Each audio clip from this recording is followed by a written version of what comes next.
a playlist original. Hello, everyone, and welcome to another episode of Back to the Blockbuster. My name is Gaius Bowling, and I'm with the two people that everyone's kind of been. I've been on every time we've recorded so far this year, but we've either been missing Owen or Brittany, and now they're both back.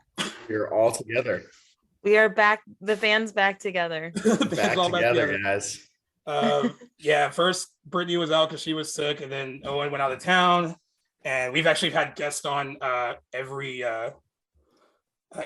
week so far this year, since we started recording in 2022. So we're continuing that again today because we have a few like news items to talk about at the top of the show, but this is mostly going to be about the new Scream movie that came out over the weekend and completely killed it at the box office as well. Despite the Omicron variant, a lot of people saying a lot of people wouldn't maybe check it out in theaters. It kind of blew apart expectations and ended up doing a lot better than a lot of people thought it would. So we're going to mostly talk about that. But before we do, I'm going to introduce first our boy Mark J. Parker, who was actually on the Scream anniversary episode that we did. And he was such a great guest that we want to have him back again. He's a short film extraordinaire and host of the monthly podcast Release Date Rewind. So welcome back, Mark. Welcome back, Mark. Hi guys, thank you so much. I'm happy to make it to the sequel of Back to the Blockbuster. Thank you, sir. And then also I have just someone I know from like doing my G-Reel stuff on Instagram. Actually both pages, but we got our boy Darren here from Darren's Movie Reviews on Instagram. Let's say hello, Darren. Hey everyone, thanks for having me. Excited to be here tonight. Thank you. And I'm glad you're one of the first people to respond when I put it out on Instagram. So thank you for coming. Perfect. You caught me on my lunch break, so I was scrolling. Perfect. And then then we got our boy Donnie D, who probably has the best name on on the show right now. Donnie, you want to tell us about like what your pages and stuff are about on Instagram? Hey guys, Donnie. Well, one of my pages is just my personal page, but I do post a lot of movie stuff, so you could call it my main movie page. My other movie page is Mad Movie Time. That's where I write my film reviews when I have the time to write them. I watch a lot of movies, but I also have a lot on my plate. So when I do sit down to really write a review, it's like thinking time. There you go. But yeah. Welcome, Donnie. Welcome, Thanks, guys. Thank you. Glad to be here. Thank you. We're happy to have you. Before we dive into Scream, I wanted to talk about a couple of things that kind of happened in the news, and I only wanted to bring this one up because Joss Whedon actually said something today, finally. So a lot of last year, it kind of came out during the time that when he came in as a replacement director on Justice League. Zack Snyder had to depart because of personal family reasons. Ray Fisher, who played Cyborg in the movie, basically came out and said that he was completely abusive on set and that the higher ups at Warner Brothers kind of encouraged that kind of behavior from him, and they didn't really do anything to stop it. Ray Fisher was the main one to say out loud what was going on. Some of his Justice League co-stars would bring it up if it was brought up to them. Like Gal Gadot said that, yeah, he said some things to me that were inappropriate, and she said she handled it right then and there with the higher ups, and it never happened again. Jason Momoa didn't really give specifics, but he did basically agree with Fisher that it wasn't a good working environment. And Ben Affleck, who also hasn't named Joss Whedon specifically, also said that it was probably one of the worst experiences he had on a film. Yeah, so if you read in between the lines, like it all has to do with like Joss Whedon. There was like an internal investigation done by Warner Brothers into those claims, and because of that investigation, they talked to other people who have worked with him in the past, and one of them most notably was Charisma Carpenter, who played Cordelia on Buffy the Vampire Slayer for 3 seasons, and then she was on the spinoff Angel for 4, and she basically said that he almost, what he sounds like he did, he basically like shamed her for becoming a parent. I don't think that he wanted her to like get pregnant because it kind of affected like what he wanted from her on the show. And instead of like, filming around it or writing it in, he basically shamed her for like one, having a child out of wedlock, and he fat shamed her on top of that. And this is all according to Charisma Carpenter. And that he was casually mean to her basically from the start of Buffy all the way through Angel. Of course, there are a lot of people when she said what she said, they're like, well, why didn't she say anything earlier? And the thing is, you can actually go on YouTube and find her at a convention talking about this, but not very as detailed as she did after the investigation came out. So Joss Whedon didn't say anything when these people were talking until today. And he did it for a profile called The Undoing of Joss Whedon, and it was published Monday morning. And he basically said that in terms of like, in regards to Ray Fisher's claims, because Ray Fisher also complained that he lightened his skin on the film as well. Wow. But Whedon said that he basically lightened the whole film. It wasn't just him. And that he cut most of his stuff because it logically didn't make sense to him. And it was an issue that he just wasn't a good actor.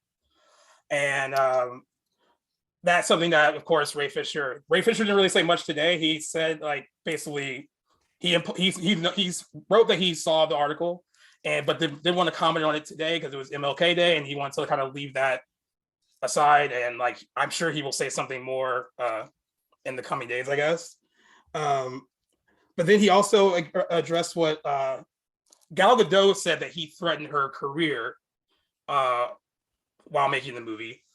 He said it was a misunderstanding because like she wanted to cut a scene, didn't want to do a scene, and he basically said that he would lie on a railroad track and die before like he took the scene out. And he said because English is not her first language, that she misunderstood him. And basically her response to what he said today was like, I understood him perfectly. So this is not like this is not there's no misunderstanding. Like she's basically saying like, I know when someone is threatening my career, and that is what you did. And she's been really good about this, right? She's like, she handled it with the people she needed to handle it with at the time, and she hadn't felt the need to talk about it more, other than like, someone like him bringing this up and making it seem like she merely misunderstood him. He also talked about Charisma Carpenter and basically said that she had issues with like some line reads, but then he also complimented her by saying like no one can deliver dialogue like she could, and that he doesn't recall any of the things that she alleges that he said. Like a sort of backhanded compliment sort of thing. It was weird. It was like, like she was really good at delivering some of that dialogue, but she had issues with like line reads, and like we had issues like that. But like, like he basically said that he doesn't understand where comments are coming from because he doesn't remember really saying them. And he basically implied that like the last year, he became an easy target because like his ex-wife came out and said some things about him in the press about how like he had cheated on her and like all this other stuff, and that he was like vetting actresses that he like worked with on his TV shows while he was with her. And he said that he was basically just an easy target for like all these people who wanted to trash him. So he denied a lot of like what was going on, and I just thought it was interesting that he finally said something. But when he finally did decide to speak, it wasn't really eloquent, and it wasn't really like, I apologize. Like not even the backhanded apology, like I'm sorry if you felt that way. He just pretty much stood firm in like what he thinks is his truth, and that they overreacted, and he was told to do a job like on Justice League. He was told to do a job to make the movie better. As we know, he didn't really make the movie better, and that he made these decisions because of creative reasons, and not because he's, in the case of Ray Fisher, trying to lighten his color because he's a racist or anything like that. He says he wasn't abusive to Ray Fisher on set, won't admit to being that way to Charisma Carpenter, and then a slew of other actors who came out for this piece and like in the last year. He basically implied that they were all wrong and that everyone's out to get him. So I was just wondering what you guys think about that. Yeah, I think it's tough, especially him saying that he's an easy target now. I mean, it kind of goes back to that common saying that if everyone you meet is an asshole, then you're probably an asshole. So I think that with all of these constant sort of allegations that are being sent his way, I mean, it's impossible to think that it's just a misunderstanding on 5 or 6 different levels throughout the years. So it obviously has to be a pretty recurring point that he's mistreated some people on sets, had some strong ideas that were not really listened to, or maybe Warner Brothers or someone kind of looked the other way, which is a little disheartening to think of, especially in a movie like the Justice League, where you'd think that you'd want everyone to kind of be collaborative in order to make a movie that everyone likes. But I mean, if these allegations are coming from multiple sources, it's impossible for me to think that he's in the right whatsoever at all. Yeah. Actually, that pretty much hits the nail on the head, because like, so this has like always been like a troubling thing for me, because like Buffy the Vampire Slayer is probably like my favorite show ever. Oh my god, yeah. And it's always hard to learn that heartbreaking. about your heroes, I guess. Like, so like I respected him as like a writer and creator, and like I had heard these little stories about him over the years, like not maybe to this extent, but like he just seems like someone who, like, once he got famous, a little bit of money, he got like entitled, because he was creating all these things that were like well received either on TV or, you know, directing the Avengers and stuff like that. It just seems like a lot of that went to his head, and like every story I've heard is that he can be a bully, and like once things like Sounds like it sounds like he's always been a bully, though. I think it's just people Mhm. just started noticing it, or women started taking action against it. yeah. And But like I think he's always been like that. Unfortunately, I hate to burst your bubble, but unfortunately, I think people like that are always going to be like that, and if anything, it's gonna grow stronger. They're like bulliness, and I Right, think 'cause Gal they're- Gadot was perfectly fine in saying that she can speak English just as well as Yeah. everyone else. It has nothing to do with the language barrier. yeah. Yeah, because do you guys remember a little while ago, even Michelle Trachtenberg, who was on a few seasons of Buffy, came out saying that like there was a time on the show when like she was not even allowed to be in the same room as him, which is quite alarming and a little vague. So we don't know the specifics, but yeah, it sounds like you're right, Britt, that like he's actually kind of been this way for a while. And so it makes me wonder, like, what does Sarah Michelle Gellar think? What do some of the Marvel Avengers actors think? Because they haven't really said much about him. Am I right? Like Scarlett you're right. Johansson, right? The only thing I can think of in terms of like the Avengers is maybe he didn't act that way on that set because there were bigger names there that he probably couldn't do that to. Like he couldn't really do that to like a Robert Downey Jr. or a Samuel L. Jackson, or I think he kind of knew his place in that situation. Now they said on the second one on Age of Ultron that it did show that he was kind of stressed and like trying to deliver like the movie that they wanted, and that he seemed a bit more irritable compared to what he was like when they made the first movie. But that's my only guess as to why like they haven't said anything, because maybe he didn't do anything to them.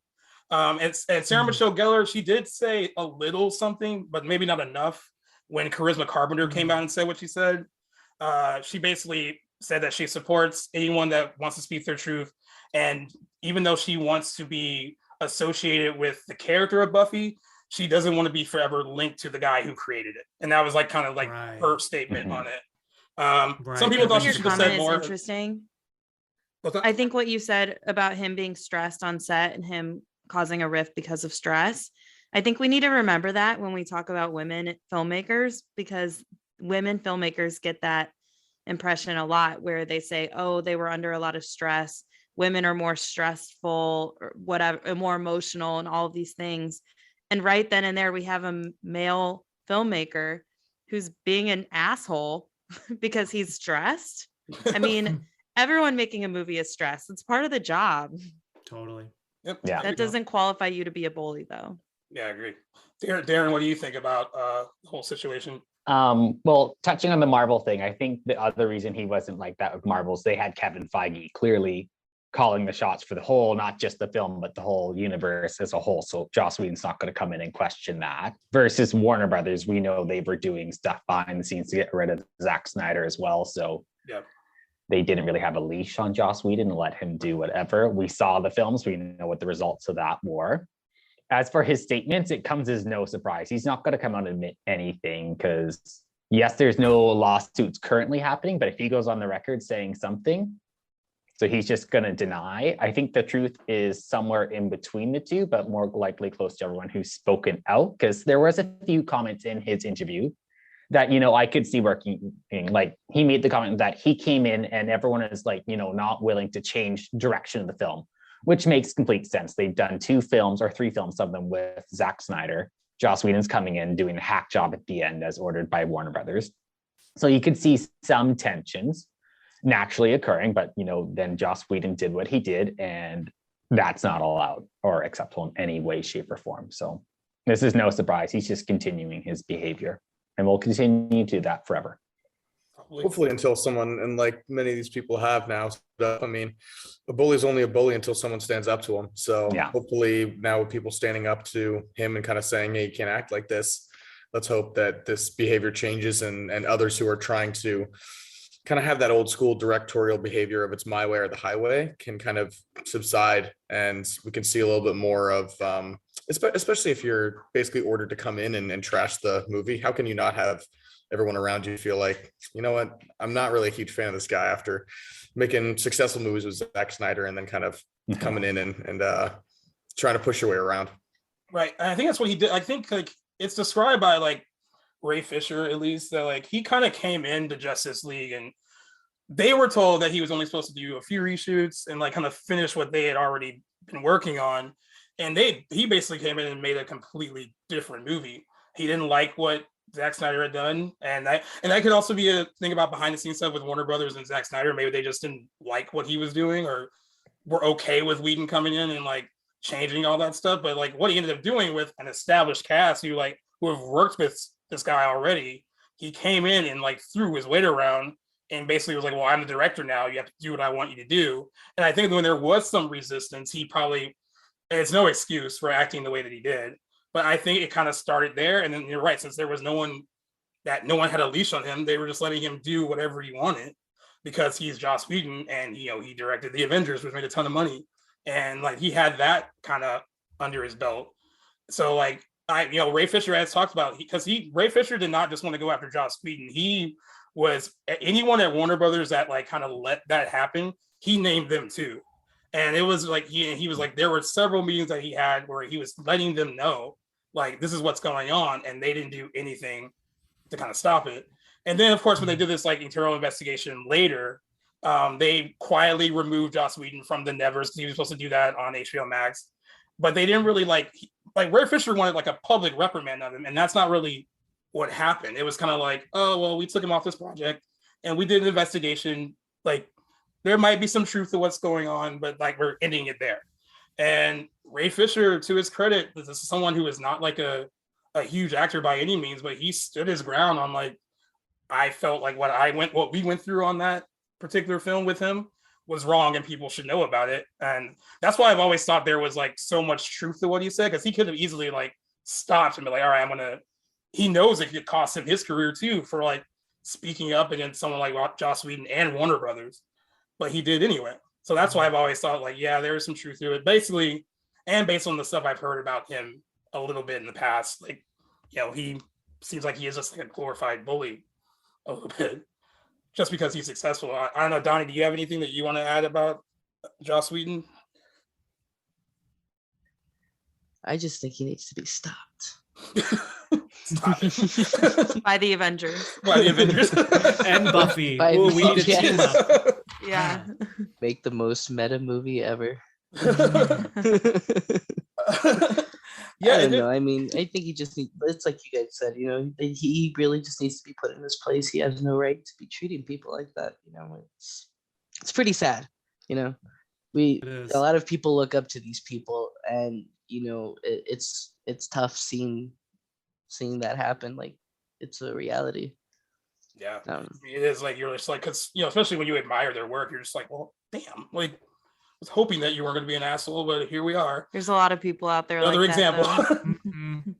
And the industry is That's why full you of really don't meet your heroes. No, that's what they tell you that all the No. time. They're like, Mhm. because they will disappoint you, I guess. But yeah, I mean, like, he doesn't have anything lined up, so I don't know what's going on with him in terms of work. Like if anyone really wants to work with him. I know we've talked a lot about like cancel culture on the show and like whether or not that's good or not.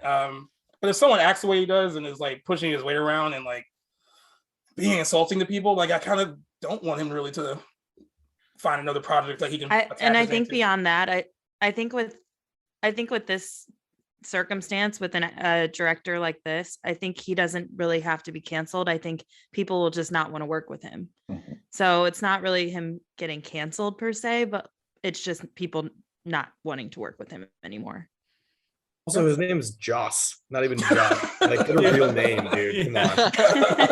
It's like your mother wanted to name you Josh and fucked up.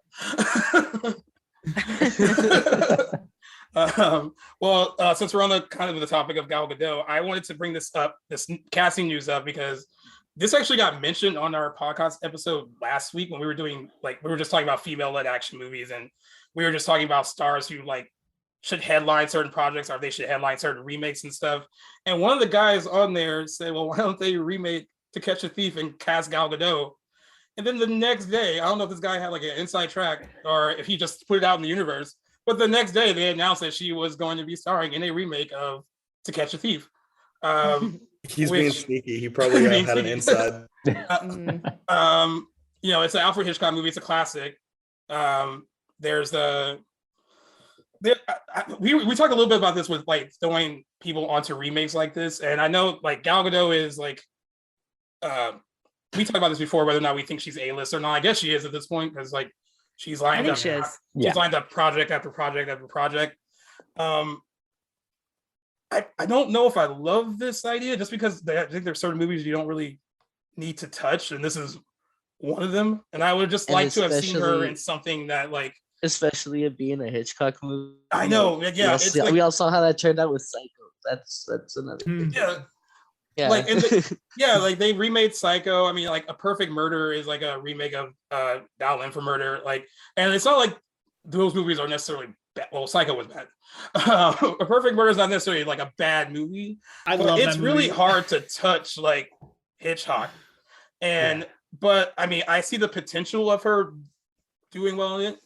I just don't know if I'm 100%. Do we know who's directing it? No, not yet. Well, there is a female writer on it. Let me look. I've actually never seen the original. I guess I really should. It's really You good. should. Let me look up her name real quick. It's Grace Kelly in her prime. Oh yeah! Wow. Yeah, Eileen Jones is attached to write it, and I guess it had been in the works for a little bit, and she is a TV writer known more for Prodigal Son, and she also has a pitch for a movie that with Margot Robbie that she's producing, and so she's becoming she's like an up and coming writer. I mean, it's a classic. I just don't know if you should really necessarily touch it, and if it's a good move for Gal Gadot to do it. I don't know. I'm not really. I mean, the original version was filmed on a soundstage, so I do think that this has potential just because of what filmmaking is today. I think they can do a lot with it now that they couldn't do back when it was originally made. So I am interested to see, the driving scenes are just like them in a car and just like with a green screen. So like that could be like that could be revamped a little bit. I mean, I'm so funny how obvious those are nowadays. It's like you're going to be immersed in those driving scenes now. It's just so obvious. Like They're just any Seinfeld episode or anything like that. It's all just green screen. Like pretend like we're driving in the car. Yeah. It's so bad. But yeah, no, I can see the potential of making it today. There are things that can be improved upon. I just don't know if like the story itself can be improved upon by remaking it. I don't know. What do you guys think about I'll just go back to my original statement that I've made multiple times for this. It's just like, I just want original ideas. And I love, you can remake as many movies as you'd like, old ones, even ones that are somewhat relatively new, but I just want original concepts. That's why I'm excited for The Black Phone to come out. That's just an original idea. And I think that we need more of that out there. And unfortunately, I feel like most of the original content is being created by more independent people on stuff like Netflix, and so it misses the eyes of per se the Oscar lobbyists or whatever it is. And so a lot of the original stuff is not getting this $100 million backing from these big studios because they want something that's going to make $200 million. So it's like, what's the best way to do that is get an idea that people have already heard of. But I'm getting a little tired of it, especially with someone who I love, Gal Gadot. I think she's a great actress, but to kind of pick someone who's just at the top of their game and just stick them in a remake movie, it's not necessarily something that I'm dying to line up and go see. I agree. What about you, Darren? Kind of echo the comments on, original ideas. I think we need more of those. But in terms of remaking, if they can get the right director and creative team behind it, it could be really good. I think you just have to look at Spielberg, who just redid West Side Story, 60s Oscar darling that won 10 awards back in its day, remade with keeping the story true to the original with some slight tweaks to kind of adjust for the modern day, but having that kind of expanded scope we have with filmmaking technology. It could be really good. And with an actress like Gal Gadot on board, you could get younger audiences more involved in watching Hitchcock's films and going back. So I think there is something to be said about remaking these old films, but we'll have to wait and see what happens with it. Yep. I agree with Donnie. I just hope it doesn't turn out like Psycho. That's all I kind of hope. I mean, every time I think about people remaking Hitchcock stuff, like that's the first thing I think about. And that was supposed to be like, I remember the Psycho remake was supposed to be like, Gus Van Sant was like, no, I'm going to do it shot for shot because I wanted to be so faithful to the original. And all it did was show how much of a poor film the new one was by having like a shot for shot remake of something that was like 10 times more amazing than when it came out. And adding in like weird moments of like Vince Vaughn masturbating. Like, yeah, for no remember reason. that? Like, For reason. yeah. No reason I have whatsoever. an unpopular opinion. I kind of liked him as Norman Bates. He wasn't Oh, yeah, bad. I I didn't mean, think he was bad. It I wasn't thought too he bad. played a Yeah. solid role. I think just got flack because he was in the remake to begin with. Like Right. I don't know. Yeah. I feel like he got too much hate. And that was when Anne Heche was a thing too.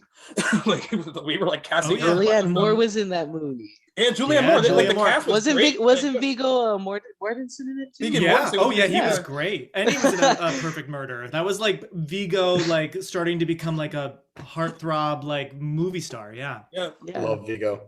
Viggo's I great. I think that just reiterates the fact that it doesn't really matter who's in it or who directs it. It can still You can flop. Yeah. Yeah. And that is a good example of that, actually. So one of the next things I want to talk about, since we are discussing a horror movie tonight, I was very I excited. actually wanted to ask Oh, yeah. Owen something. Yeah, go That's ahead. okay. Do you think they showed too much in the Black Phone trailer? Too much? I think it. Or do you think it's just like one of those tip of the iceberg things? I hope it's tip of the iceberg. I mean, I barely even knew that it was Ethan Hawke, and so I think that that's what I Right. was so excited about, was that I was like, this dude is scary, and to kind of get the presence of who I now know as Ethan Hawke, I just got really excited to kind of see him and like sort of his like this very, very creepy sort of mindset, which I've never seen him do before. So that's why I was really excited. Plus, it was just like, that room looks horrible and scary. I don't want to be there. And just also just taking an idea of every sort of nightmare I had when I was a kid, that being kidnapped, I just immediately was like very intrigued by that. So I think that there's definitely some stuff that they showed there, but not the kind of thing like a Halloween trailer where they show every single Oh death my God. in the trailer. Yeah. Jeez. I was lucky enough to see the Black Phone at Beyond Fest back in October, and they I could tell that they were very excited, because usually when they're like, they want you to hold the review until it gets closer to when the movie comes out. And they sent an email after the festival was over. They were like, hey, like you can review it right away. I think they were very confident in what they had. And some of the reviews on Rotten Tomatoes I think it was like 92% fresh the last time I looked. And I was so excited for people to see it because I loved it. And then I heard that they pushed it back all the way to June. And so it just sucks being able not to talk about it really with anyone, because like I only like one other person on our team at Joe Blow saw it, and I saw it.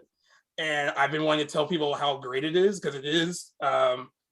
Owen and Donnie, I don't think you'll be disappointed. I think I think the trailer, after having seen the movie, it's kind of tip of the iceberg kind of thing. There's more to it than what is shown Nice. in the trailer. Yeah, I mean, even if that was a lot to be shown, I mean, I'm still excited for it. I love Ethan Hawke. Yeah, man. and Ethan Hawke is Who scary doesn't? good, scary good in it. Like it's not like a scenery chewing performance where it's like over the top. He is perfectly frightening in it. And you can tell he's having a lot of fun like playing someone like that because he doesn't really get to much.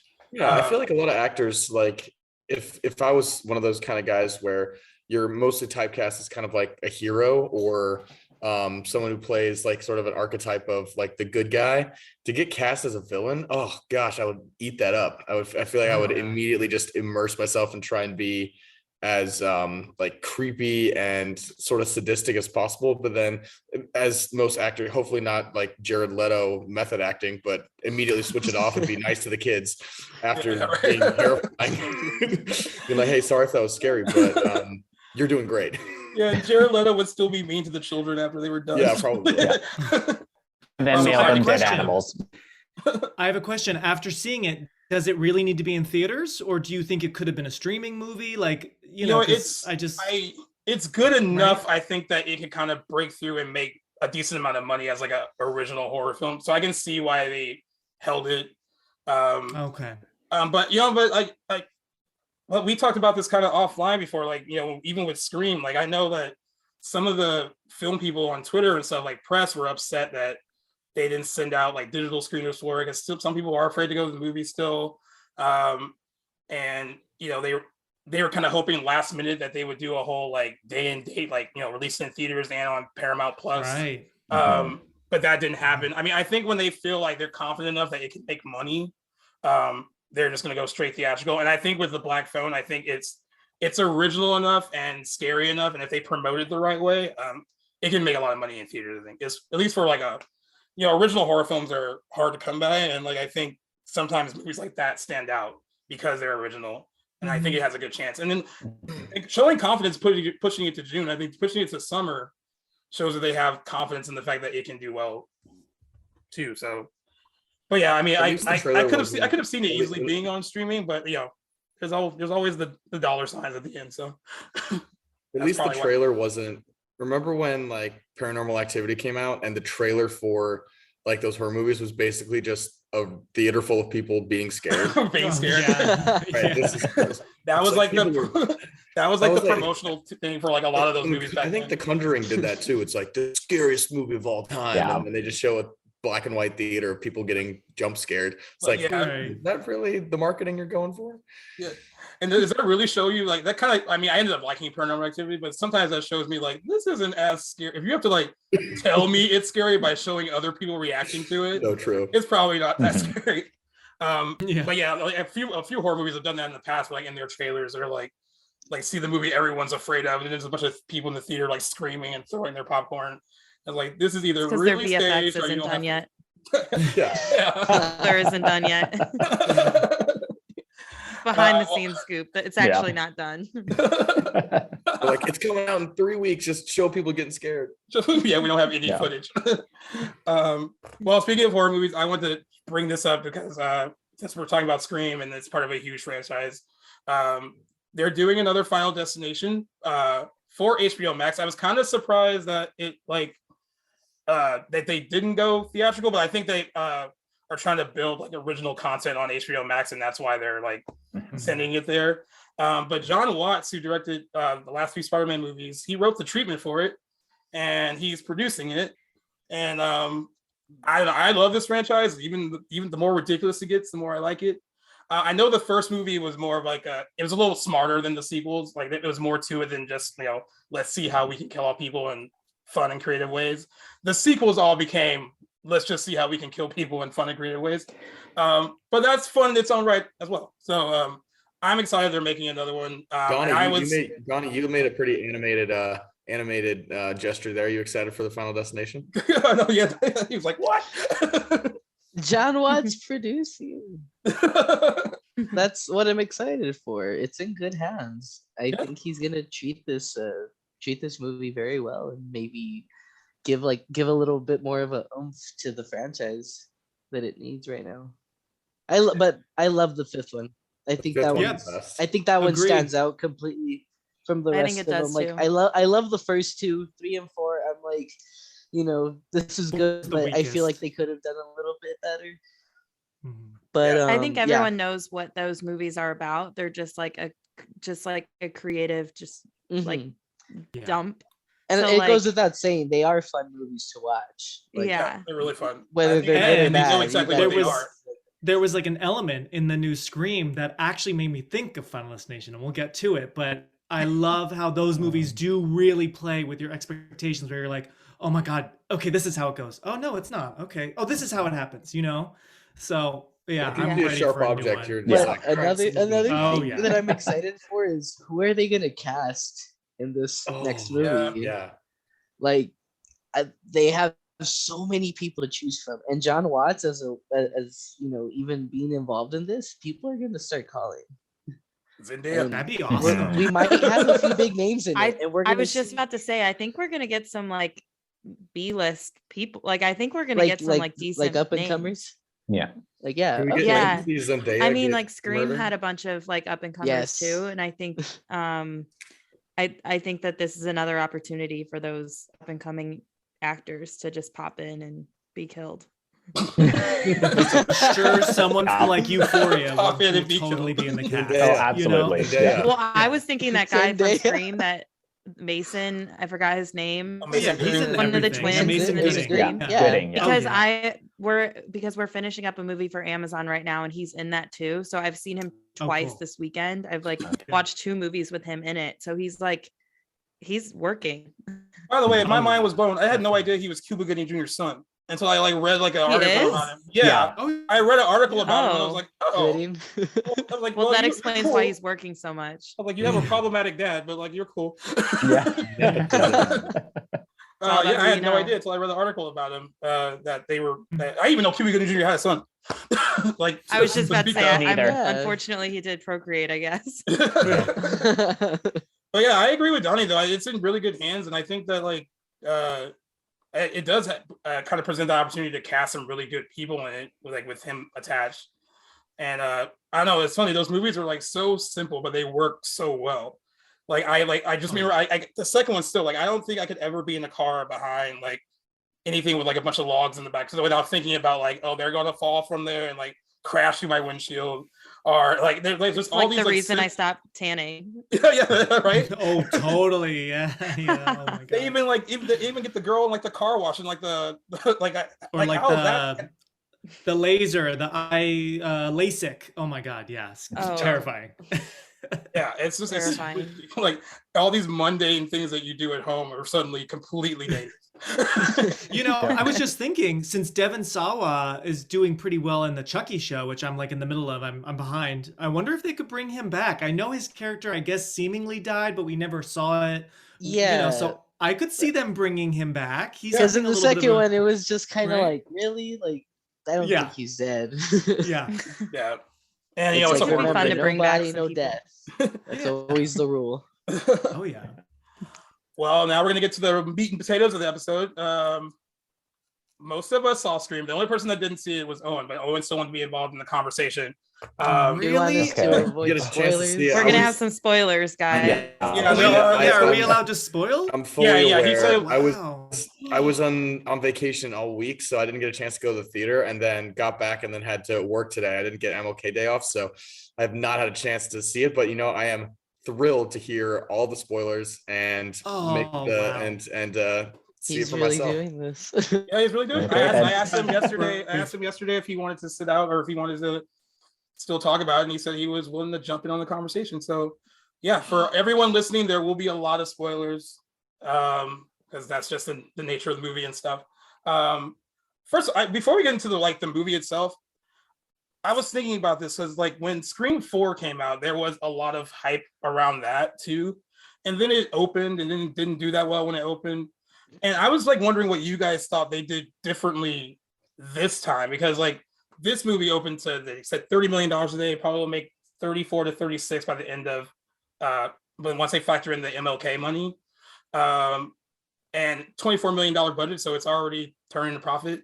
I kind of what do you think they did differently this time compared to, because I feel like there was as much hype with 4 compared to this one, and that didn't seem to work, I guess, but this really did.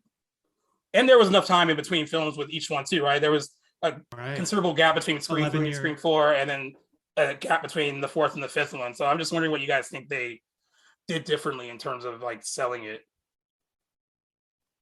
And whoever wants to, I think they really leaned into social with the TikTok I was just about voice. to say TikTok Mhm. was Right, blowing up. I used that voice in my fan film that I just released, like, so that I think really got everyone excited, where you could actually make your own stuff and talk to Ghostface. I think that worked. I think all the social ads that I've been getting were so simple but super effective. I know like social wasn't what it was. Well, it wasn't what it is now 11 years ago. So I think it was just a lot of TV ads, but I don't really watch much regular TV anymore. I don't even know if there were that many TV ads, but I just feel like they really hit social in just the right way, where it was a little interactive, you know? Nice.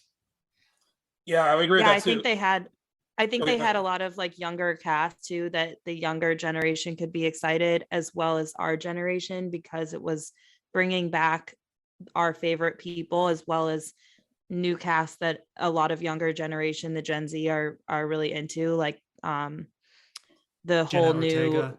and That Dylan. entire cast absolutely killed it. Yeah, they were really good. feel Yeah, like they were all I- great.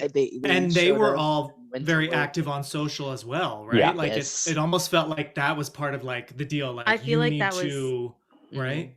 Yeah, I feel like they signed contracts that said they had to like be on TikTok. Like even David Arquette was on Yeah. TikTok. Oh my God, David Arquette, yeah, and then Drew Barrymore like promoting the hell out of this on her show. And On our on show, yeah, the TikTok. whole week. She had like a Scream Right. week for like, Mhm. she Yeah. got all the cast on and did, I know, and now I want to watch it all because I like stayed away from all of it because I didn't want to see any more clips or like anything. So now Mhm. I'm glad you reminded me. Now I'll watch the Yeah. her segments. I think Paramount Yeah. Pictures and Spyglass Media Group did a good job. Just the marketing campaign itself was smart. Like even like I remember like thinking it was cool that like the last poster they came out with, where they were like, you know, the killer is on this poster. Like there was like little smart things Genius. that they did. And probably was in better hands with them than it was when they were making those last two at like Dimension Films. Like they probably like, Mhm. I think that they realized they had something pretty viable. They had a really good creative team behind it. And I think they kind of knew that from the start, maybe when they even read the script or treatment that they presented to them, like, okay, this is what you're going to do. And this is how we can make it successful. Oh, yeah, go ahead, Mark. I also think, and it just dawned on me, if you guys remember Scream 4, all the publicity, the poster, even magazine covers, it was only Ghostface. They really steered clear of Nev, Courtney, David, any real faces like, but you're so right, bringing up that poster of the killer is on this poster, you know, because the first poster, I think, yeah, it was just Ghostface with the knife, then it was like close-up of Ghostface with Sydney in the reflection, and then it was the full cast. Yeah. So it's funny how they then leaned into the faces that were kind of famous with this franchise from the start. Drew Barrymore's, for the longest time, we didn't really see Ghostface even in the first trailer for the first movie. You know what I mean? And even I feel like in Scream 2, they didn't show Ghostface much in the trailer. So it's funny because I know everyone loves that mask, but it actually does pay off, I think, to lean into the mystery of the people, right? That's what where makes it's the movie like, so great. Yeah. yeah, totally. It's the, And there it's was the, it's the whodunit aspect of it that like really, Mhm. when they do it well, it works really well. And they really leaned into that. Because the with thing that's marketing scary of is it. like it's not just Ghostface who's scary. It's not just Ghostface who's scary. It's someone that you know who could be Ghostface. yeah, Yeah. yeah. There was also a change in strategy at this one. Like 4, they were promoting as the beginning of a new trilogy, and then it wasn't that. So I think lots of fans were kind of confused and upset because they were like going, you know, Hayden Panettiere and Emma Roberts, they're the new final girls, they're the new Gail, Sydney, and then by the end of that film, it was anything but that. So I think Yeah. with Yeah. this one, they weren't doing that promise up front. They're going, this is back to the original, back to the basics, and find out, you know, A, if everyone survives, and B, if we're going to make another movie, no promises. So I think the fans are a bit more eager to come back for that versus being told something that wasn't going to happen. Also smart to drop the 5 from the title. I think. I mean, Yeah. like, having a horror Really? movie that is like on its 5th entry. I mean, there's a stigma to that, right? Then like when it's like a 5th one, but like you can kind of make people forget in the marketing. They're like, all right, this is the 5th one. I mean, they did that I've with still been Halloween. calling it Scream 5. You still be I mean, calling it- Everyone is. and I think yeah, this should have I personally am sick of saying like Halloween 2018 like that, you know, so I don't want to call this Scream 2022 versus Scream 96. No, this is Scream 5 And they and we even should embrace that. Yeah. You know? they even Mhm. poked fun like in the movie about it. There Right. was like a line that in the new movie about like, oh, they always say the 5th one is the worst one. Yeah. Yeah, I mean, like, and but you know what's funny though is that every article I've written about Scream at Joe Blow, if I mistakenly forgot, like if I put like, oh, Scream 5, I would get an email immediately from Paramount to like, really? oh, we love the story, we loved your coverage, but could you please drop the 5 from Wow. like the title? I'm like, oh, okay. I mean, but it is like, we're not fooling you. Whatever. It's a 5th one. It's interesting because now I feel like, do you guys agree now for the next one?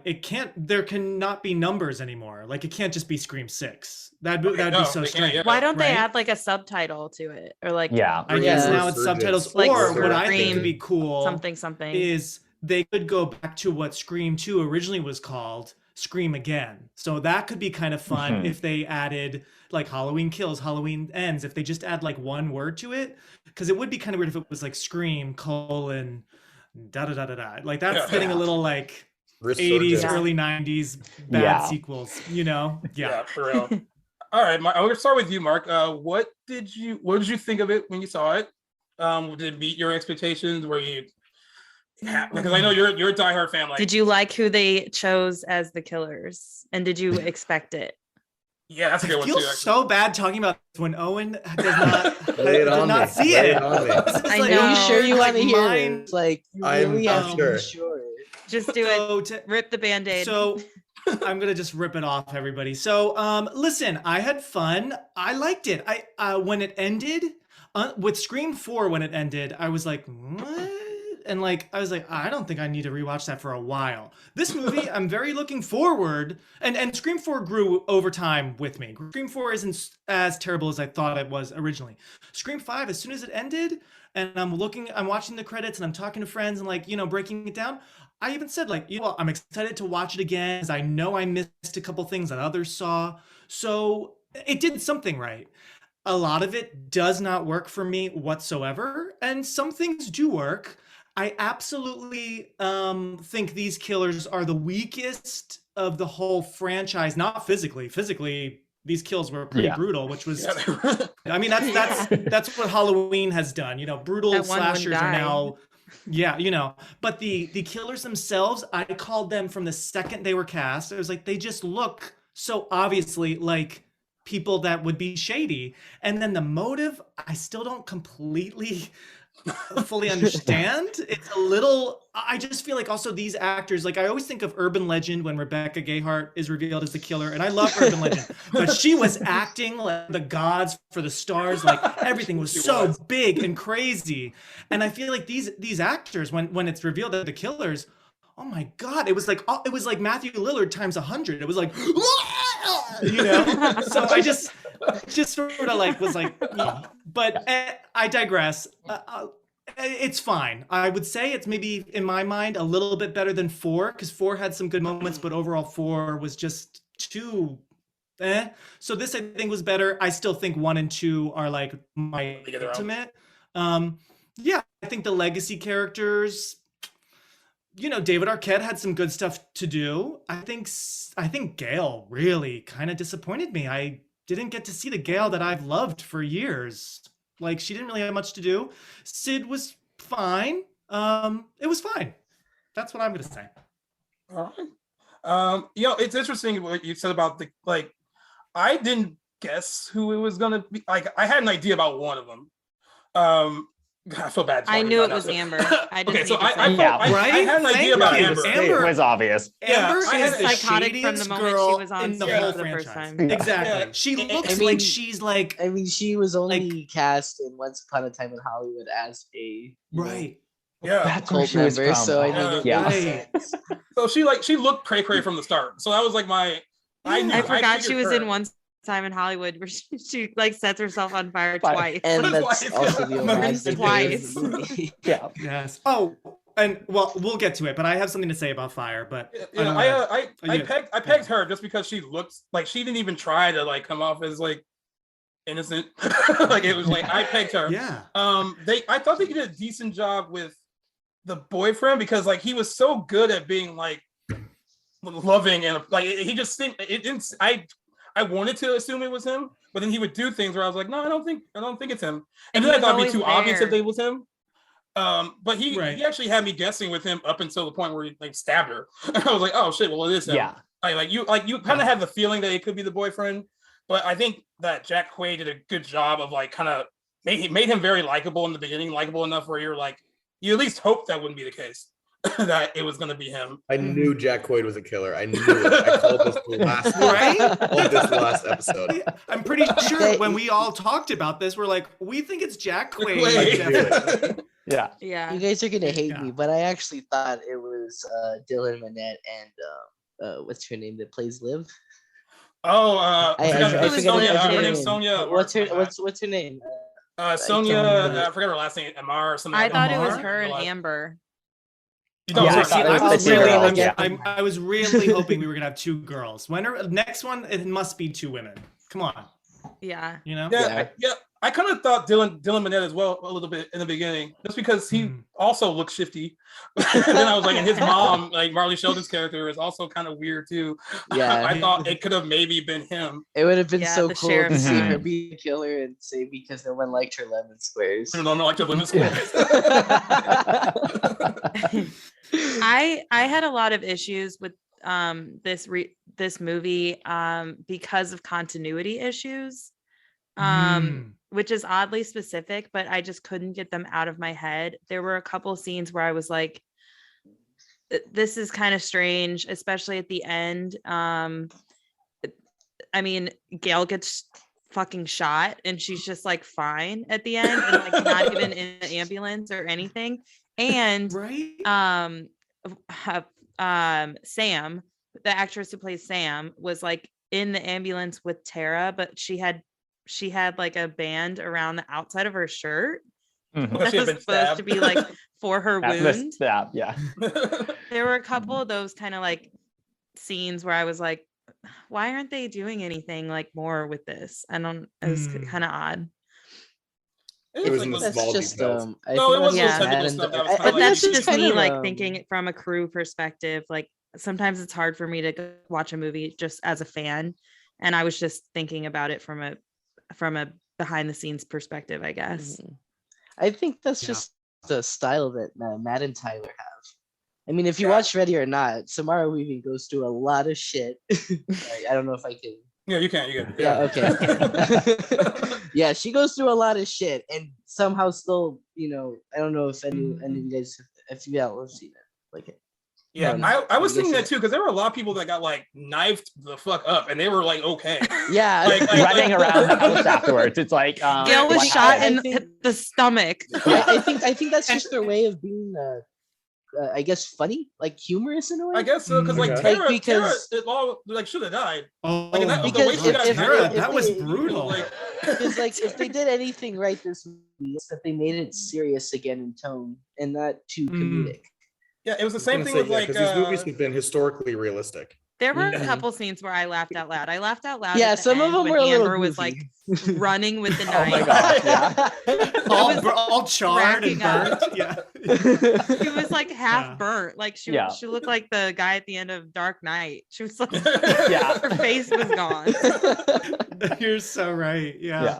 But she managed to, pick up the knife, get out of the kitchen and down the hall. It's Yeah. like, sure, let's How go. Yeah. how did she not die? And there's alcohol spilled all over in the kitchen and the whole Yeah. place didn't blow up. Yeah. And I'm so glad you're bringing that up. Here's the thing. If we're going to go back to Stu's house, right? We've been in this house technically 3 times because in Scream 3, we are in the set, The which is sad of it. exactly a replica, right? So, yeah, I we're thought not that really house there, but in we're Scream 3 basically was there. Sydney's. Wasn't it Sydney's house in It's- Scream 3? Yeah, it was- It's Oh, both. the She's porch. oh, Yeah, yeah, right. yeah. Yeah. Right. And then she like opens the door and now she's in Stu's house Yeah. and she's like, oh my God, right? So we technically have been at this house 3 times. I feel like if we're really to go back to it here, why? And someone is on fire, which has never been done in these movies.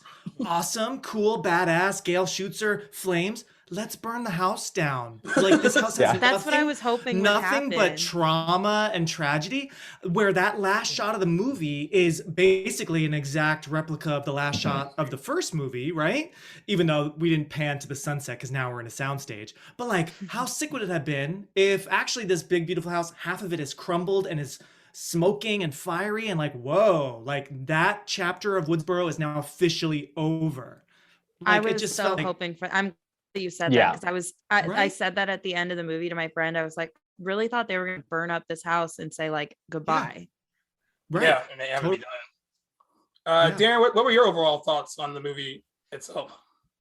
I really enjoyed it. Like I had all these, kind of issues with, these kind of realistic elements of it, but I had so much fun. I've seen it twice now. Yeah, me too. I worked for Paramount with screening, so I was at the screening and had a lot of fun. But then I took my brother over the weekend. It was a really kind of fun audience experience. It's really funny.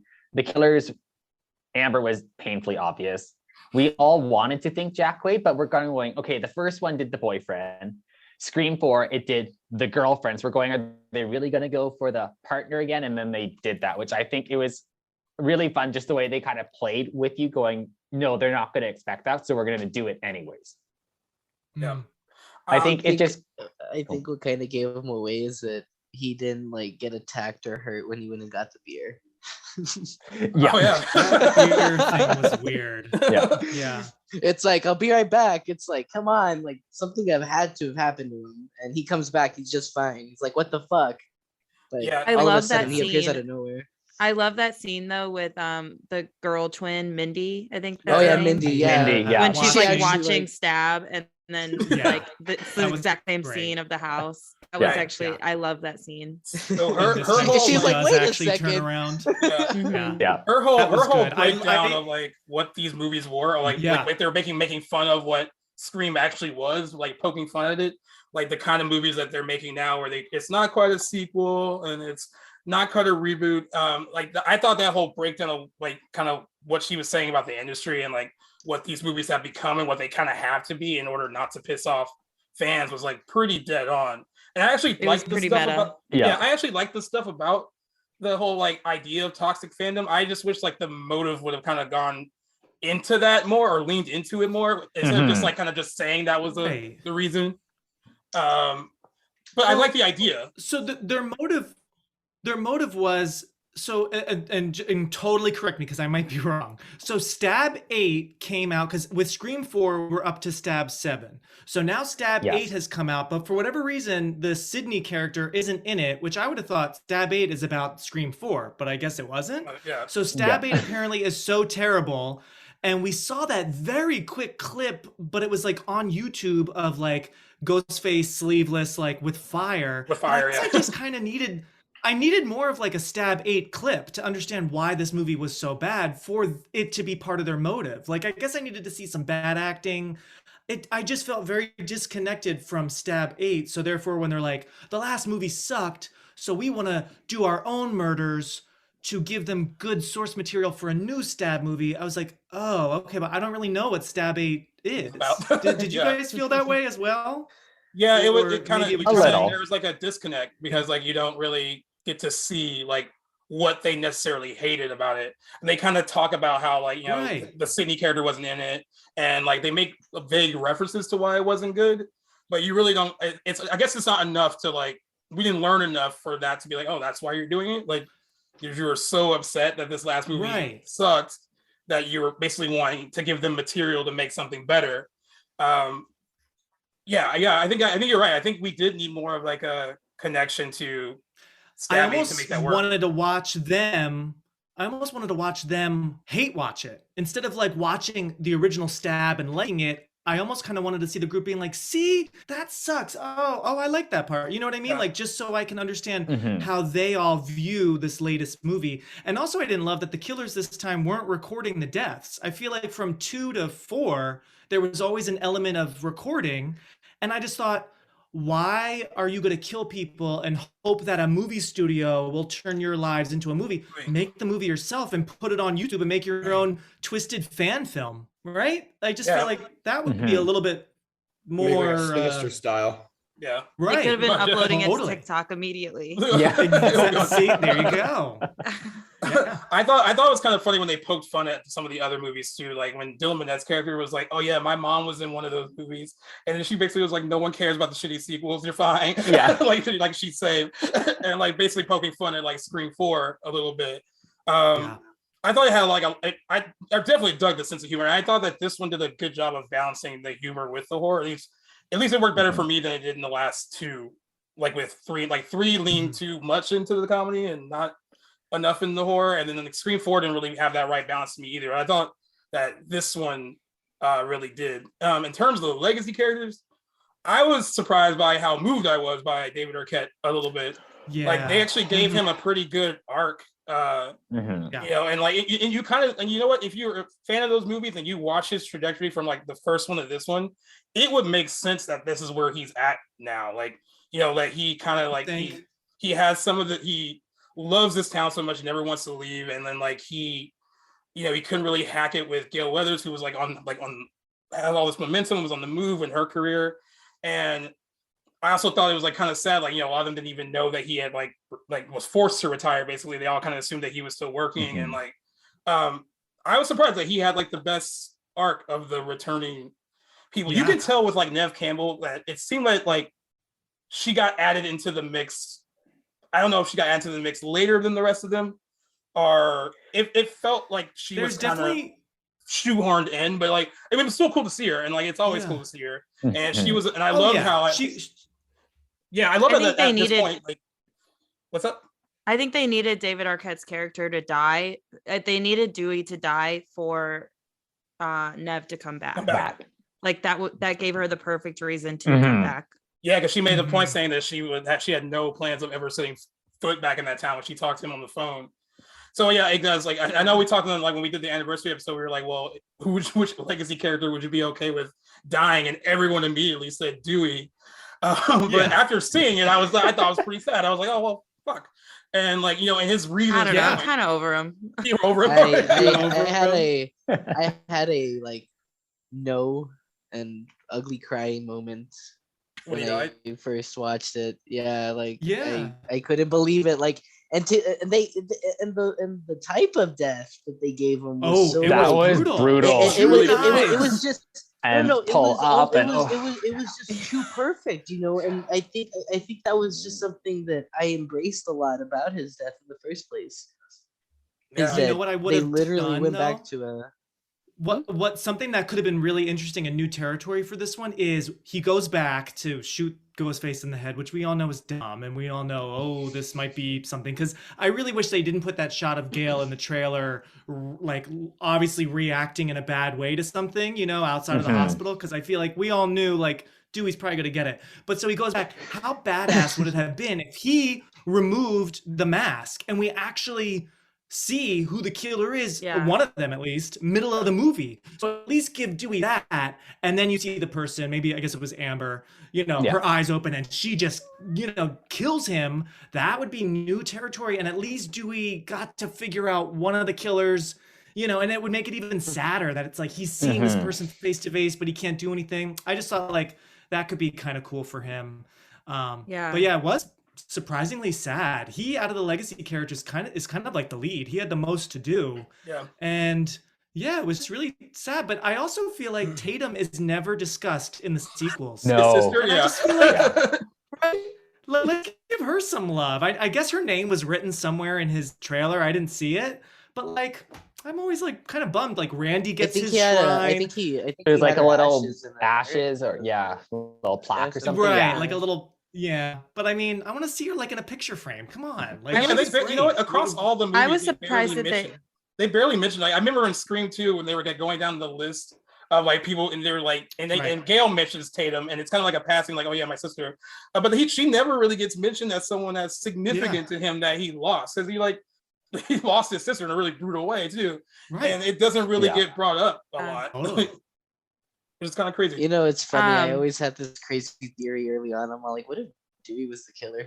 A lot of people have. I I- don't know. Like, I'm Like, surprised I- that they killed off Dewey also because David Arquette isn't working much these days, and I think like really Yeah. bummed to not Probably. be a part of the franchise anymore. Probably. Like that Yeah. completely cuts him off from any other future movie, and he's I know. like the only one who like wanted to come back. Unless, now the ghost of Dewey is going to be popping up, and that was The guys, Vision. that was That's something else I wanted to talk about. Is Mm. we got Skeet Ulrich. Oh yeah, you got Skeet Ulrich, but yeah, that Ulrich, was yeah. that was interesting. I mean, like I Ulrich or Ulrich? I've been saying his Ulrich. name wrong all these years. Wow. I feel For I a was little kinda- bit there, someone did say Ulrich, but then I even looked him up like a year ago for a Riverdale interview. He Mhm. said it's Ulrich. Ulrich. So, it's Ulrich. yeah. Okay. So I was trying to figure out the timeline in which it worked that she I mean maybe I was just overthinking it where Billy was her when that could have happened as far as like Yeah. when we meet him and Scream and like where he's at with Sydney at that point. I mean With clearly Sid. clearly he's cheating on her somewhere. So Right. And didn't you wish like Sydney had a little bit more of a moment with Sam where Sam's like, I know this might be weird for you, but I'm Billy's daughter. And I feel like Sid was just like, okay. nonchalant. And I'm like, Yeah. wait, Okay. Sid, let's like Yeah. let's like have a moment here and be like, oh my God. And like Like you a know, little why triggered. did Sid a little triggered and like Sid could be like, what was your mother's name? And like she because also like it's weird from the very first scene, Ghostface brings up Tara and Sam's mom and like her drinking issue. And then I thought, ooh, we're gonna meet their mom, and maybe she has a weird past. We never met her mom. The mom She was never kind of comes weird. back. Yeah. She never Another is around. continuity issue I had. We'll Right. probably I'm bring like, her back in the sequel. but I There's feel gotta like be Her Yeah, daughter she'll be gets back. and I'm attacked and she sure- doesn't come back.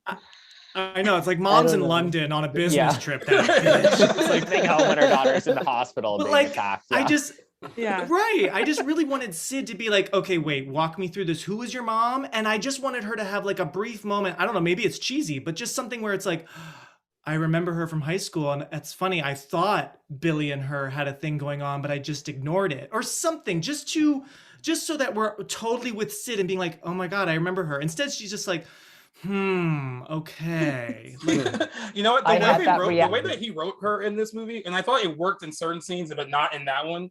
She's just so like over this at this point. Like she's gone through Yeah. it so much Mhm. that I don't think anything can surprise her. So I like her like kind of brief conversation on the phone with him when he was trying to go through his little spiel, and she was I've like, "I'm seen bored," and this she hung movie up the phone with before. him. I Yeah. thought that was Yeah. good. Yeah. But there Oh, were moments where Ghostface is back. Yeah. Yeah. Sorry. Yeah. But I really appreciated the whole "I'm bored" hangs up. hangs up. Yeah. I thought that was cool.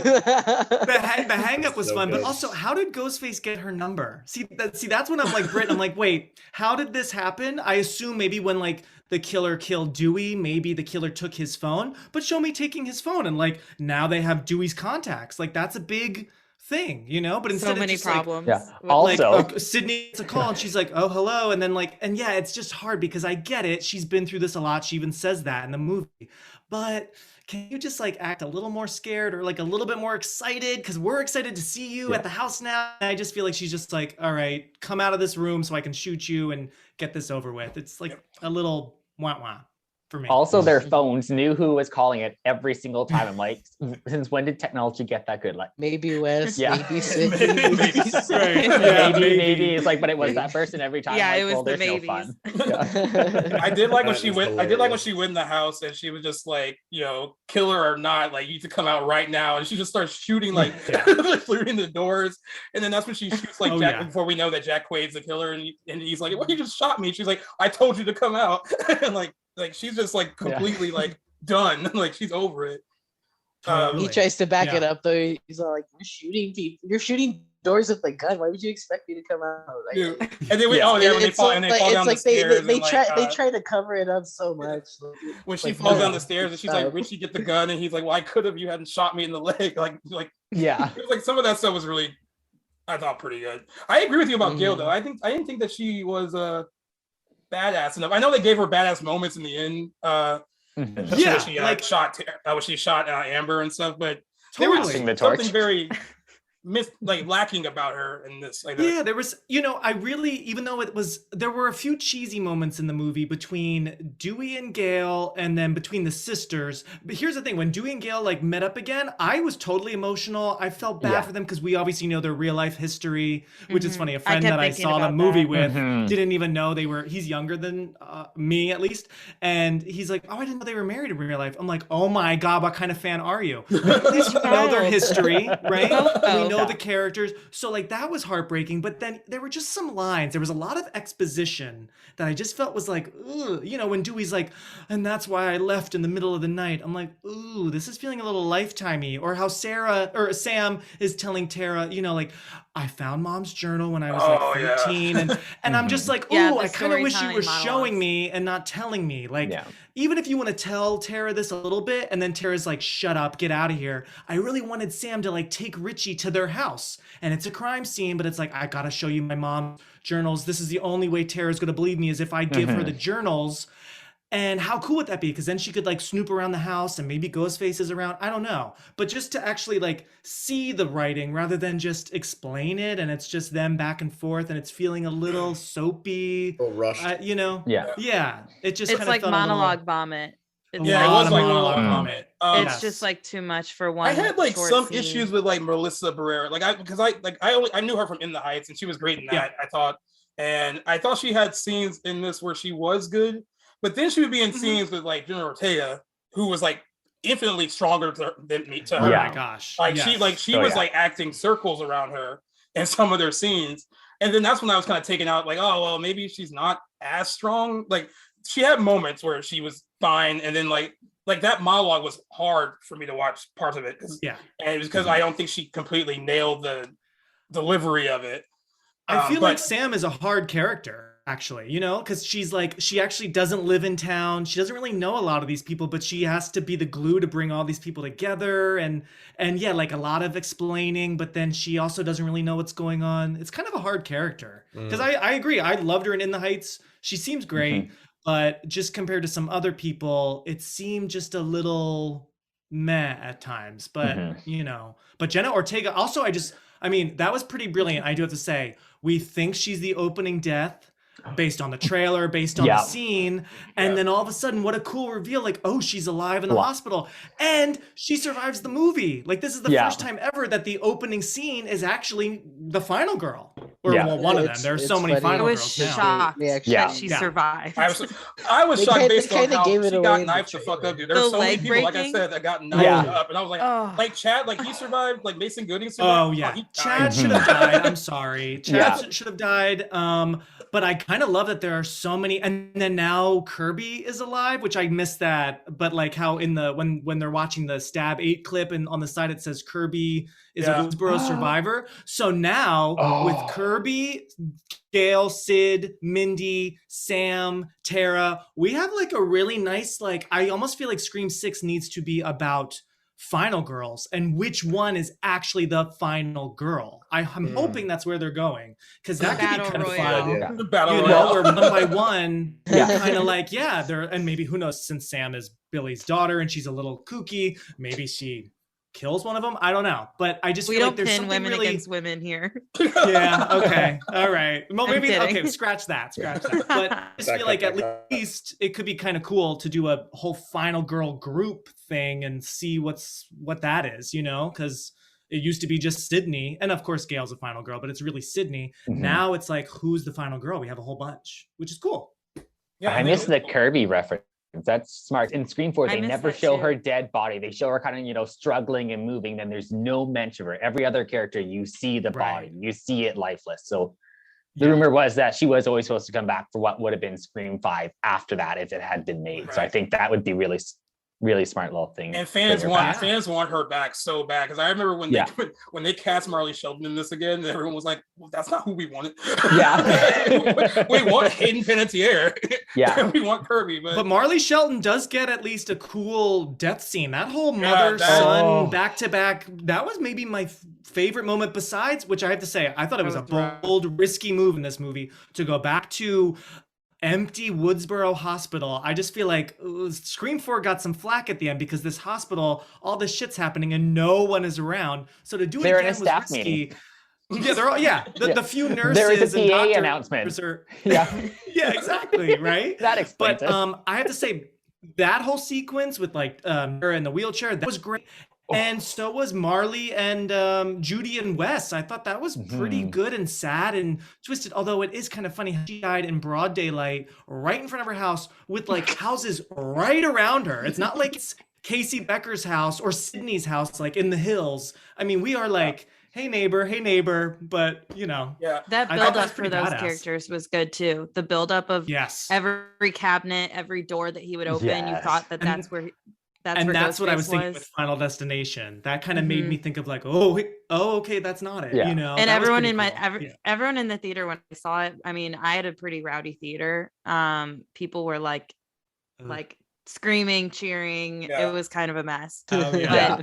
But during that scene, people were like, you could hear them physically jumping out of their seat, like every time a cabinet Yeah. would close. Yeah, I seen the movie twice. I saw it in the press screening, and then I saw it with my brother on Thursday night. And that whole scene with him opening the cabinets and stuff, my brother out loud when there was like no reveal of him yet. My brother just goes like, "Oh, this is exhausting." Like just do it. He's like, "Just do it." It was pretty.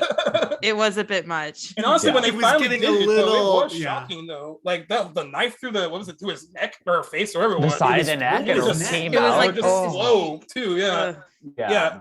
I had the issue with it being in broad daylight with her as well, but I thought it made it more effective. That it was like I was like, damn, like no, you're not safe at all, like even during the day in front of your Yeah. home. Yeah.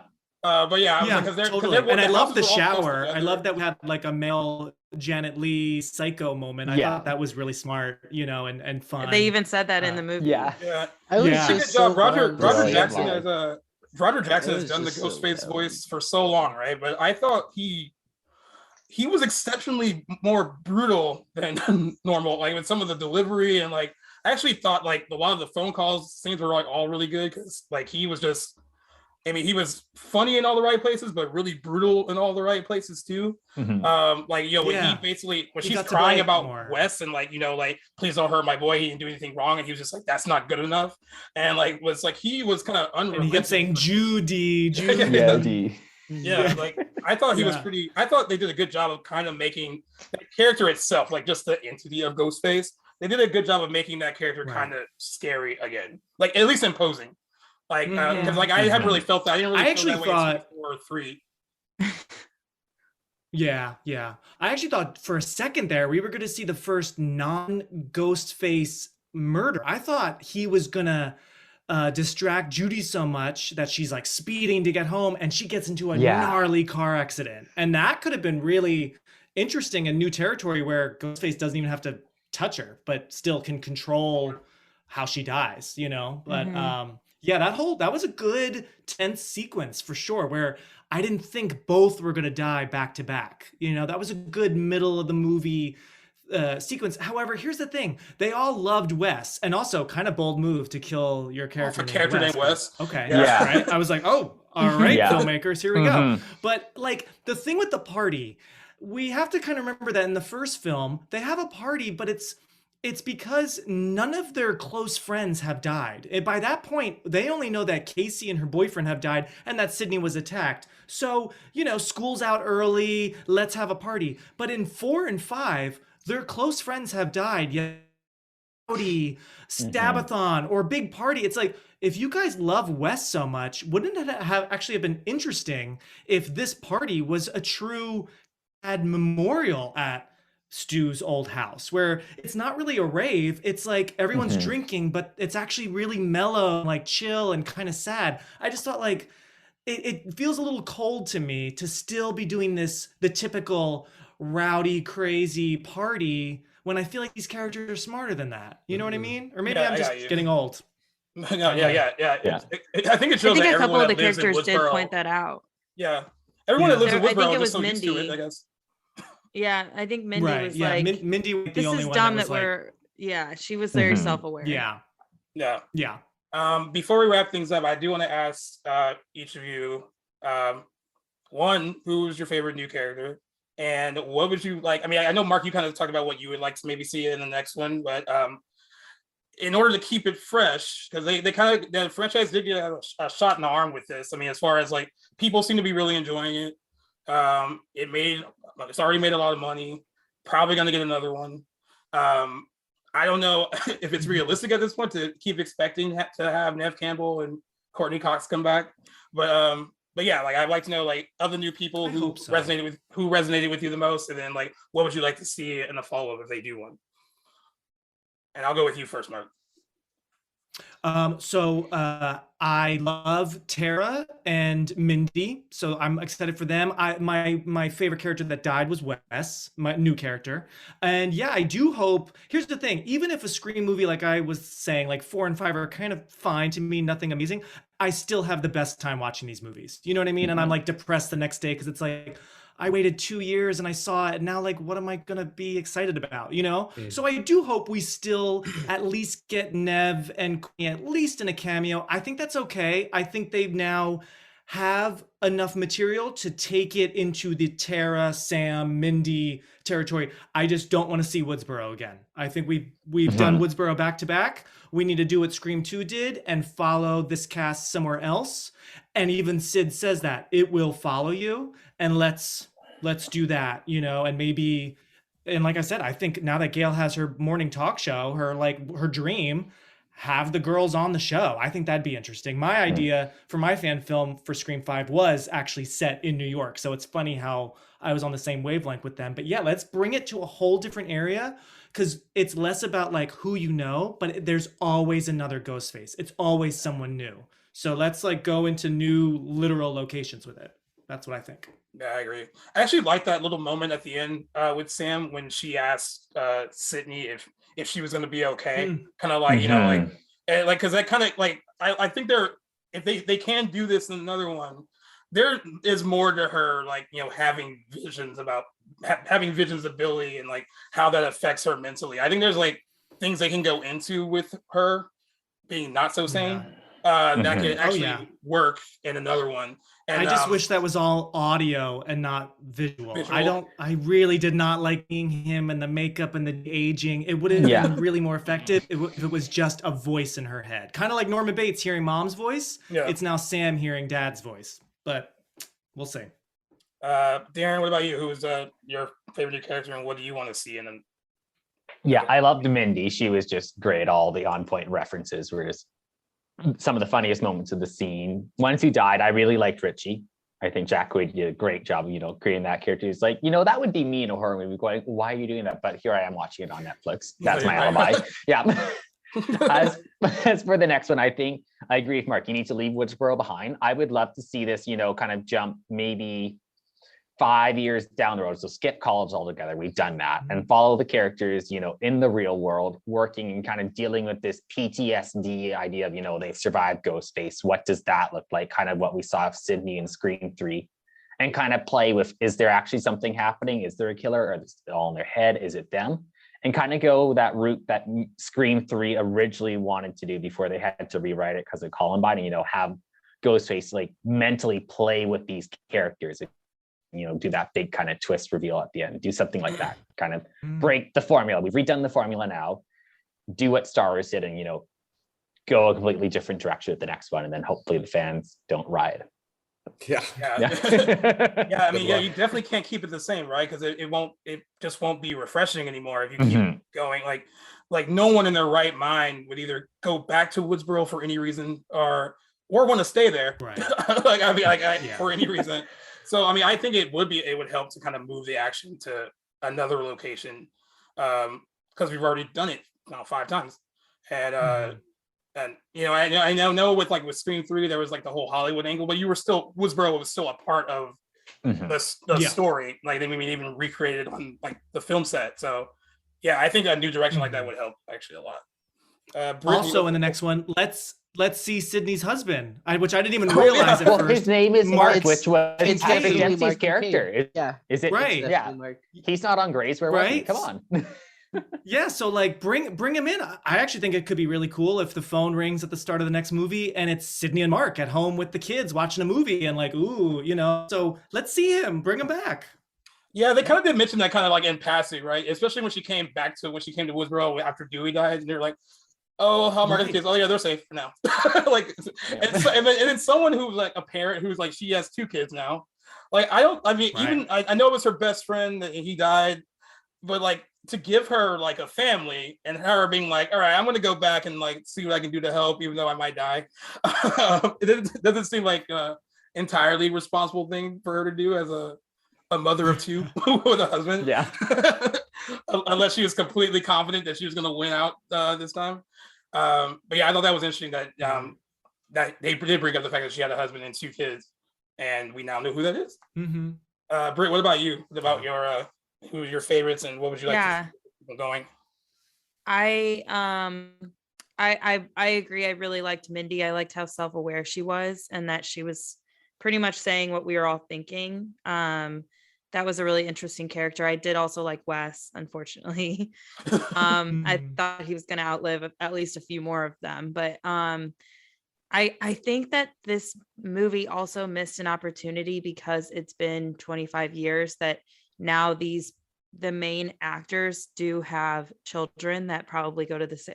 And I know that we kind of had a little bit of that influence, but I think there could have been more. I wanted to see more of the passed down generation of these villains, and I would have loved to see Sydney's kids too. I don't know. I think that there was potential for that I missed out. But I do like, Mark, I like your idea of having them, one of the Ghostface being revealed midway. I think that would be so interesting. I feel like that's. I really thought Dewey at Right? that scene was gonna like rip the mask off. I thought that we were gonna get that scene. Yeah. So I would love to see them kind of mess with the formula. Yeah. And Yeah, let's do 3 killers, right? Why not? Maybe Yeah. one's revealed in the middle and then the last 2 at the end or whatever, you know? Yeah. Mhm. I did have someone during not the press screening, but like the screening with the regular folks there was 2 guys that were sitting behind me that were not happy that it ended up being a girl. And they were trying to dissect like, well, like she was like too little and like I don't She I can't was very see, little.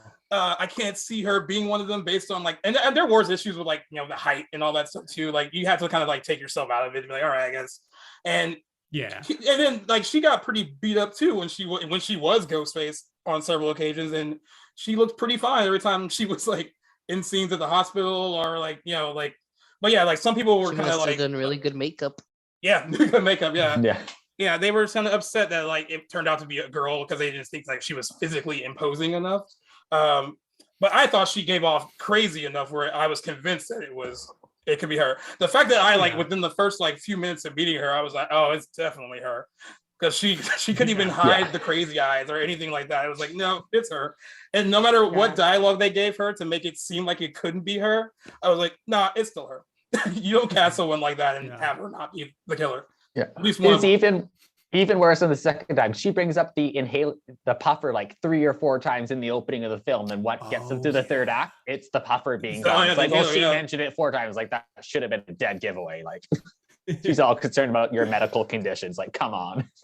Mhm. And Donnie, we'll have the last words from you. Who was your favorite, and what do you want to see in the next one? If when we get one, because we know I don't know it's if you coming. guys can see me. My camera's acting up. That's okay. We can still hear you. But honestly, I gotta go with Richie. I don't know if this is just me biased because I love Jack Quaid, or because I actually thought he played a very good character.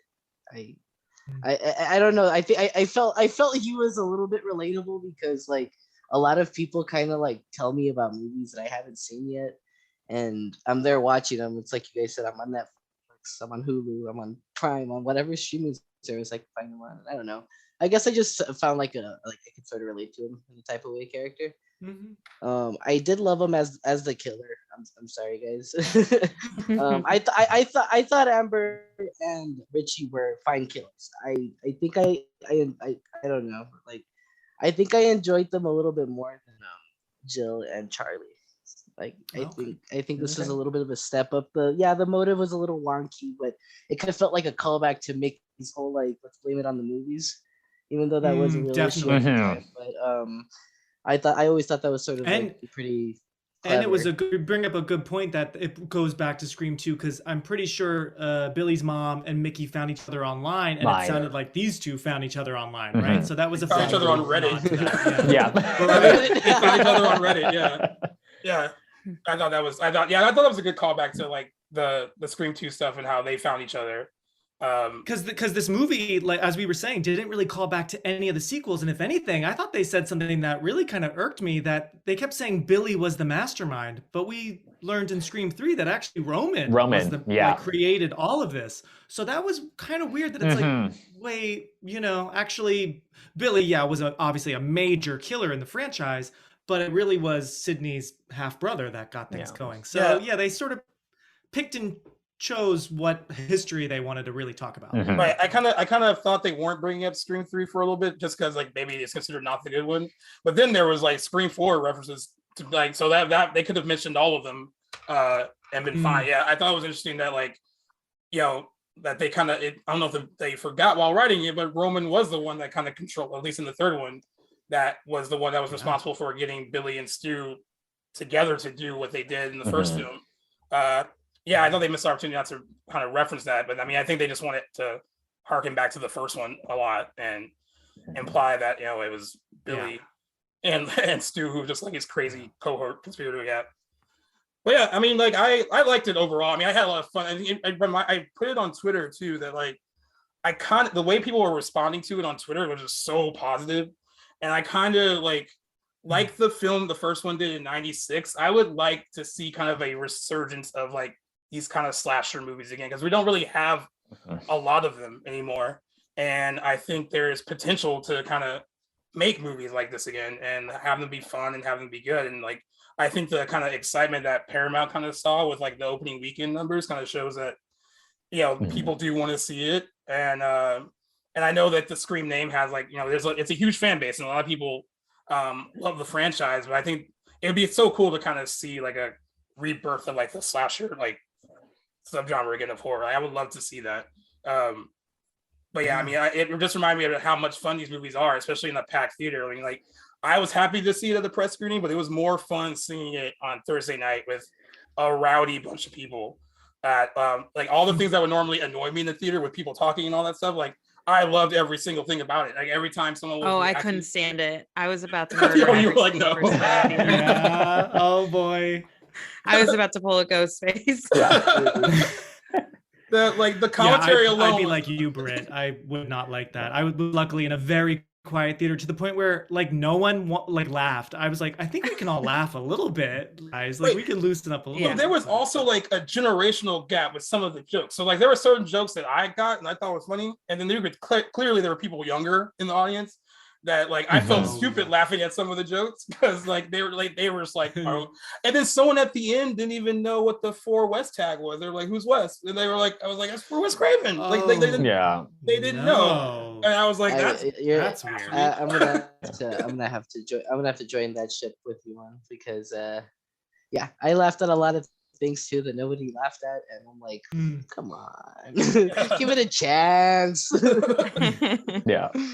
But yeah, Again, that scene of Amber fully charged, just running. I into actually got a lot more laughter. There were some screams like "Holy shit!" like that just happened, but like I don't know. I feel like there was a good like divide between the two, so it was pretty fun. My theater was pretty rowdy too, but it was all the right rowdy. Like we all were crying when Dewey met his unfortunate end. Like I was ugly crying, like hit me very hard. I'm like, this just happened. And I'm also so happy we got Red Right Hand back because that wasn't in 4 at all, which is so weird. But they played the song in this movie. So and used it well. It was used very well in that scene. It was used very well, although that character had not one thing to do. What was his name? Vince? That was a strange role. And they only used him as a just connection to like Stu, right? That was like the only Stu's connection. And they said it so like, oh yeah, that's like Stu's nephew, when actually I wish Richie was Stu's nephew. That would have been really cool. That you needed one of the killers to be related because they weren't.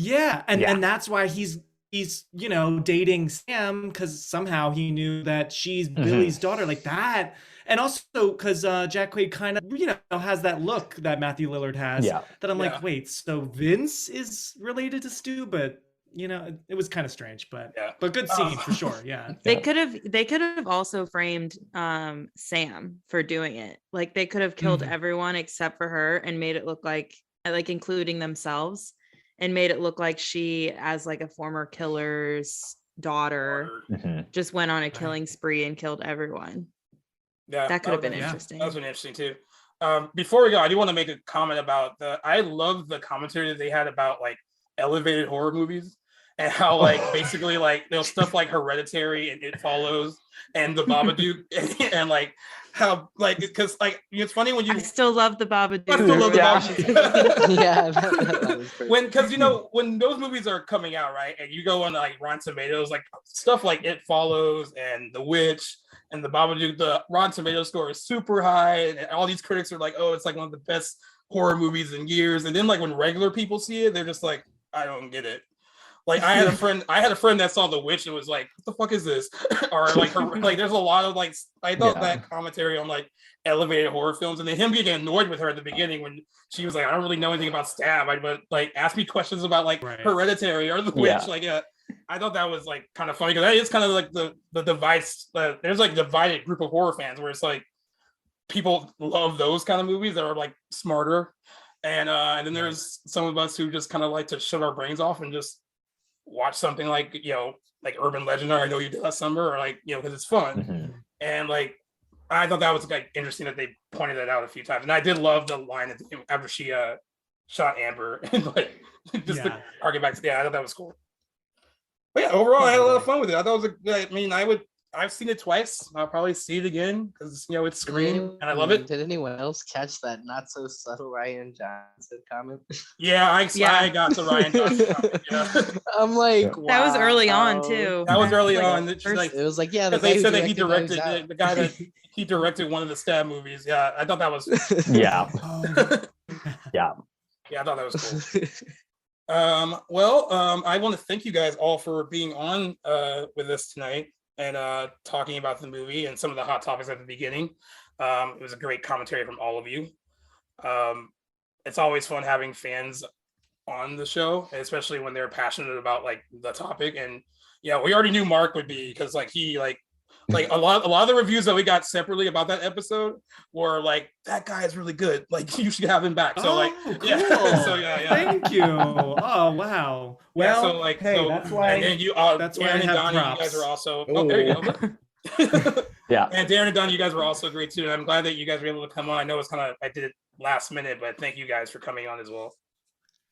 Oh no, you Thanks for caught me joining on, everyone. on a perfect day, let me tell you. So, good. I was glad to be Um, here. Oh, and how does it Yeah. feel knowing all the ending? I've enjoyed every minute. Oh, just soaking believe it. me, when you watch the movie, believe me, these spoilers are still gonna like hit you some sort of way. Yeah, no, I think it it was hurts. Yeah, no, it was great. I just kind of soaked it all in and love to hear all of your different perspectives on what you guys liked. And so I think it's definitely given me an opportunity to pick and choose some certain scenes on as the scene is approaching. I could say, okay, this is what Mark was thinking. Here's that continuity error that Brittany hated. And, and I'll be able to kind of pick and choose and point that thing out. So it was great. The feedback was awesome. I can't wait to see it. Wow. Nice. Well, Owen, as usual, you gotta sign us out, homie.